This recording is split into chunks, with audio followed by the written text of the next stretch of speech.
Una empresa que busca el crecimiento debe impulsarlo desde las diferentes etapas del ciclo de vida del usuario. Asimismo, debe intentar impulsarlo mediante automatizaciones que nos permitan conseguir un crecimiento más acelerado.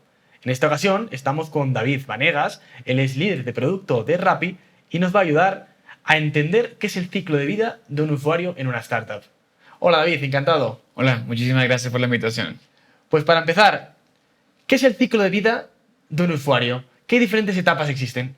El ciclo de vida de un usuario es todas las etapas por las cuales pasa un usuario desde que se adquiere, se retiene y en dado caso que se pierde, se reactiva.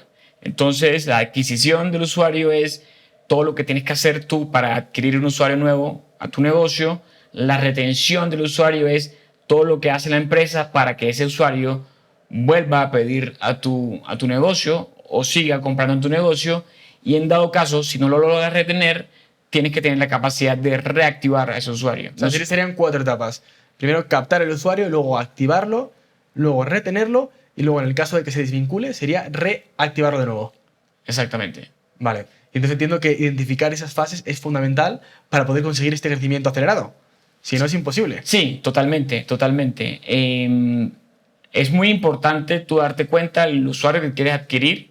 Después que lo adquieres, es muy importante saber de todos esos usuarios que adquiriste, cuál usuario quieres retener y de todos esos usuarios que retuviste, cuáles son los usuarios que perdiste y que quieres reactivar. Claro, porque entiendo que el ciclo de vida de un usuario es muy diferente dependiendo de la empresa y evidentemente dependiendo de la industria. En el caso de Rappi, ¿cómo fue? ¿Cómo es ese proceso? Sí, nosotros, por ejemplo, parámetros de retención, que son un usuario retenido para nosotros es un usuario que hizo un pedido en los últimos 28 días, es decir, un usuario que es churneado o que perdimos y que hay que reactivar es un usuario que hizo un pedido y no ha vuelto a pedir por más de 28 días y obviamente un usuario adquirido fue un usuario que conseguimos que hizo su primer pedido. ¿Y cómo intervienen los diferentes equipos en este proceso? Entiendo que el equipo igual de marketing o de growth se encarga de adquirirlo, otro equipo se encarga de activarlo y luego ya la parte de operaciones igual, no sé, de retenerlo o cómo funciona. Sí, la parte de adquisición es 100% del equipo de growth. La parte de retención es parte del equipo de growth y de operaciones. Obviamente, pues porque un usuario retenido es un usuario que está feliz con el servicio que tú le estás brindando y el usuario que se perdió y que toca reactivarlo es también responsabilidad del equipo de growth. Entonces entiendo que algo fundamental es determinar cuál es el coste para adquirir ese usuario, el coste para retenerlo y cuándo tenemos que decidir si es más rentable dejarle ir. Porque hay veces que entiendo que el coste de retención es mucho más elevado que adquirir un usuario nuevo, por ejemplo. Sí, obviamente, el CAC, que es el costo de adquisición del usuario, depende obviamente de la etapa donde está el usuario. Al comienzo, que es la adquisición del usuario, ¿cuánto te cuesta a ti adquirir un usuario? A la medida que tú retienes más a un usuario, estás maximizando mucho más lo que invertiste para adquirirlo y al reactivarlo, que esa no es la idea es siempre tener usuarios retenidos, siempre usuarios felices y que no te toca llegar a ti a reactivarlo, pues nosotros hacemos un estudio muy bien de esos usuarios, de cuántos han gastado en Rappi, de qué tan importante es ese usuario para Rappi y cuando ya tengamos ese estudio ya sabemos cuánto invertir en el usuario. Claro, por eso entiendo que en una startup que está comenzando igual resulta absurdo hacer un estudio cuando no tienes información y es más importante perseguir ese growth, perseguir ese crecimiento exponencial y ya cuando tenemos esa base de usuarios tan importante ya tenemos la capacidad para estudiar y decir, oye, este me cuesta tanto y este me va a durar tanto tiempo. Sí, tal cual, porque los usuarios dependen también mucho de la calidad que le está dando el usuario a Rappi. Entonces hay usuarios retenidos de toda clase de niveles y de retenciones.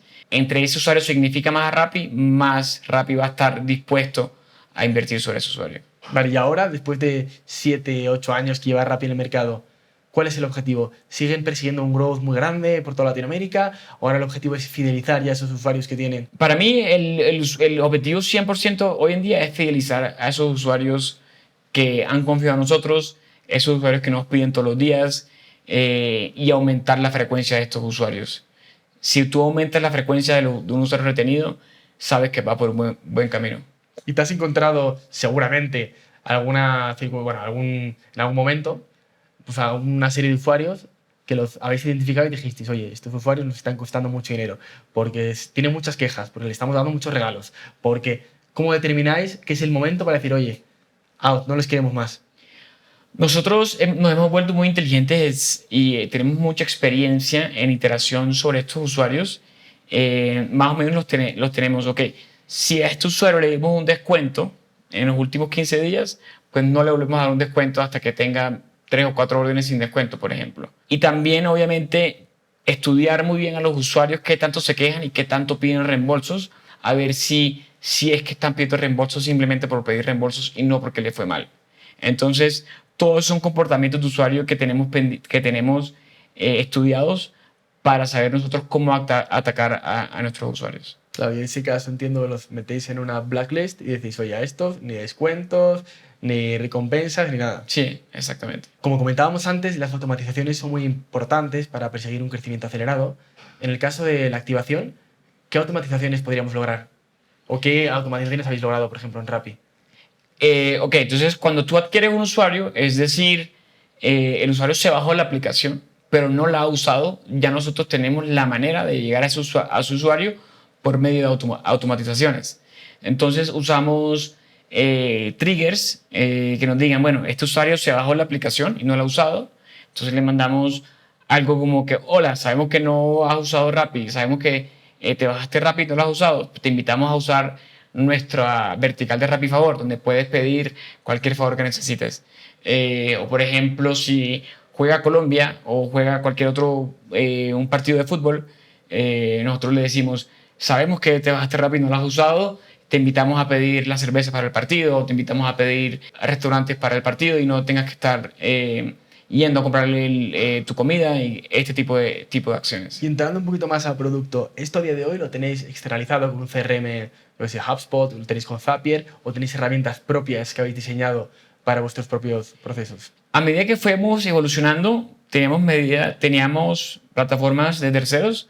Hoy en día usamos Braze, que es una plataforma que nos ha servido muchísimo, integrada con nuestro API, para que con las herramientas de Braze podamos mandar este tipo de comunicaciones. Claro, porque para que quede un poco más claro a los estudiantes, al final, digamos que es como si fuera un mapa en el que vas dibujando y dices, oye, este es el ciclo de vida del usuario, pues cuando entra se le enviará un email tal. Si de repente entra en este apartado de la página web de la aplicación y le da clic, queremos que le llegue esto, pero si no entra, pues que le llegue este otro. Si además hace una compra en los últimos 3 días, le llegará este mensaje. Si no, pues una llamada de teléfono de no sé qué.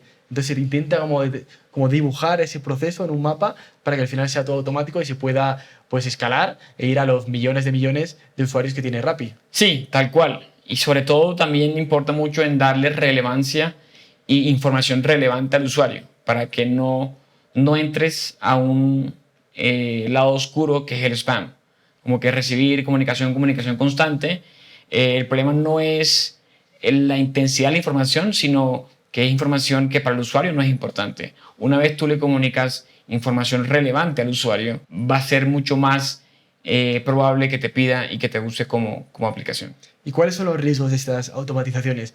Porque entiendo que es muy bien, es mucho más eficiente, pero hay personas que dicen, oye, yo soy un humano y yo quiero ese factor humano, yo quiero hablar con una persona que me resuelva el problema.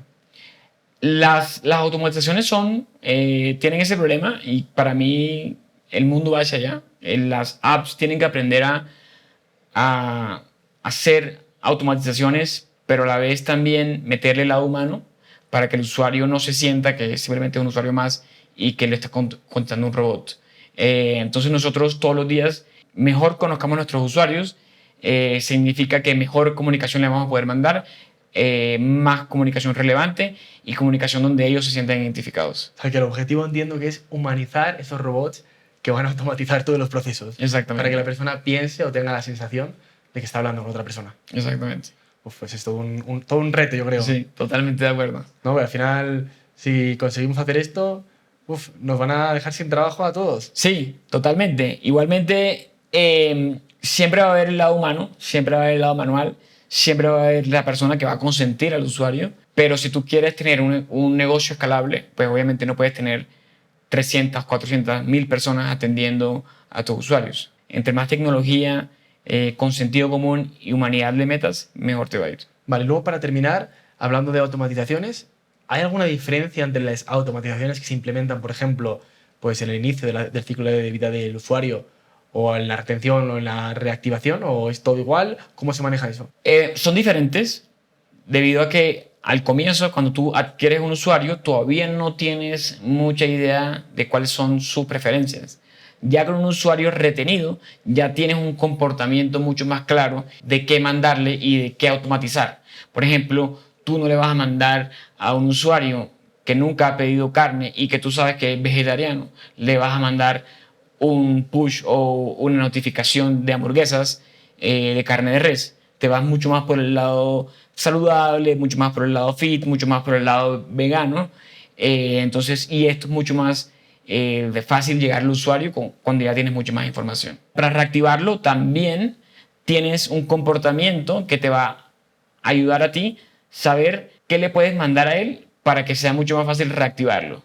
Obviamente, volviéndole al tema de la persona vegetariana, no le vas a mandar un cupón o un descuento a una persona que no te ha pedido, dándole 20% off de una hamburguesa de res, sí, pues sabe que no te va a pedir. Pero si le mandas tú un 50% off en una hamburguesa vegetariana, pues obviamente es mucho más probable que te pida. Eso es súper delicado, porque como la fastidies en ese momento y a esta persona le ofrezcas este descuento en carne, va a decir, oye, aquí apaga y vámonos. Esto no les interesa, no saben lo que me gusta, ¿por qué voy a seguir trabajando o utilizando esa aplicación? Exacto, tal cual. Y no solo siempre con esas automatizaciones, sino también con lo que el usuario ve en la aplicación.